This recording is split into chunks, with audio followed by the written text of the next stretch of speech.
හුඟක් වෙලාවට බඩේ කැක්කුමක් ආවම කරන්නේ මොකද්ද?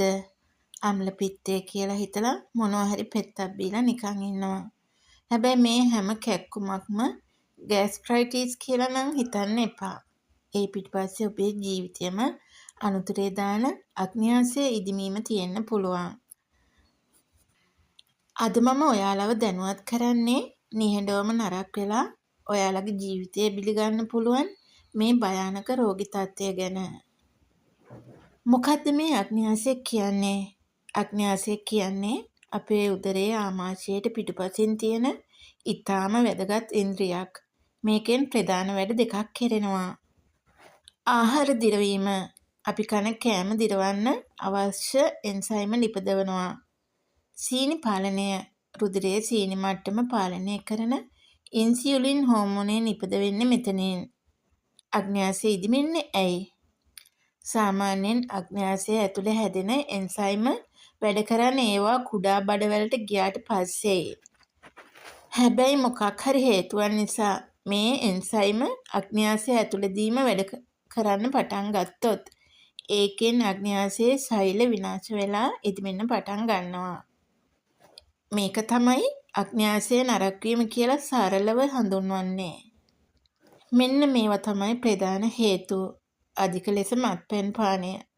ලංකාවේ පිරිමි පාර්ශවය අතර මේ රෝගය වැඩි වෙන්න ප්‍රධානම හේතුව මත්පැන්.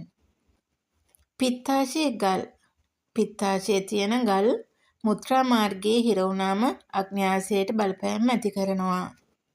ලේවල මේදය වැඩිවීම.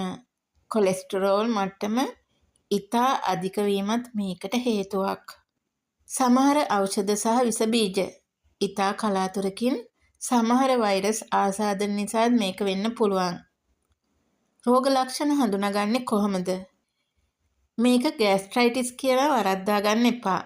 අග්න්‍යාසයේ ප්‍රශ්නයක් නම් උදරාගත නොහැකි බඩේ කැක්කුම. බඩේ ඉහළ ප්‍රදේශයේ ඇතිවන තද කැක්කුම පිටකොන්ද දෙසට විහිදී යනවා. වමනය සහ ඔක්කාරය. කෑවත් නැතත් දිගටම වමනය යනවා. බඩ පිපුම. උදරයේ තද ගතියක් දැනෙනවා. උණ. ශරීරයේ උෂ්ණත්වය වැඩි වෙන්න පුළුවන්. කෑම අරුචිය සහ බර අඩුවීම.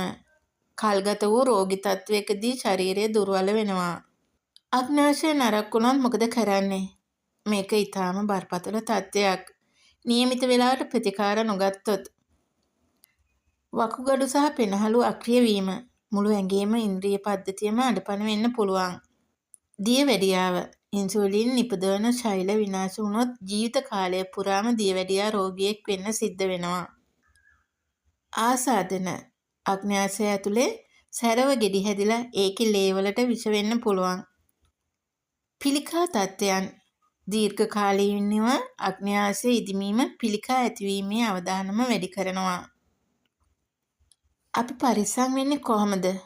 රෝහලට එන්න කලින් ඔබට මේ දේවල් කරලා මේ රෝගෙන් බේරෙන්න පුළුවන්. මත්පැන් වලින් දුර වෙන්න. අග්න්‍යාසයේ ලොකුම සතුර මත්පැන්. තෙල් කෑම පාලනය කරන්න. ලේවල මේදය වැඩිවීම වළක්වා ගන්න සෞඛ්‍ය සම්පන්න ආහාර ගන්න. බර පාලනය. ශරීරයේ බර නිසි මට්ටමක තබා ගැනීම පිත්තාශයේ ගල් ඇතිවීම වළක්වනවා. වැඩිපුර වතුර බොන්න. ශරීරය නිරෝගීව තබා ගැනීමට දියර වර්ග වැදගත්. බඩේ කැක්කුමක් ආවම තමන්ම වෙදකම් කරගන්න යන්න එපා. විශේෂයෙන්ම ඒ කැක්කුම කොන්ද දෙසට විහිදෙනවා නම්. වමනය යනවා නම් වහම රජයේ රෝහලකට යන්න. මුල් අවස්ථාවේදී අඳුනගත්තොත් සරල ප්‍රතිකාර වලින් මේක සුව කරන්න පුළුවන්. හැබැයි ප්‍රමාද වුණොත් ඒක මාරාන්තිකයි. ඔබේ ආදරණීයන් මේ ගැන දැනුවත් කරන්න. මේ තොරතුරු තව කෙනෙකුගේ ජීවිතයක් බේරගන්න හේතු වේවි. මම පවසපු මේ සියලු තොරතුරු සමාජයේ දැනුවත් කිරීම සඳහා පමණයි. ඔබට කිසියම් ගැටලුවක් ඇතනම් වහාම වෛද්‍යවරයෙකු හමු වෙන්න.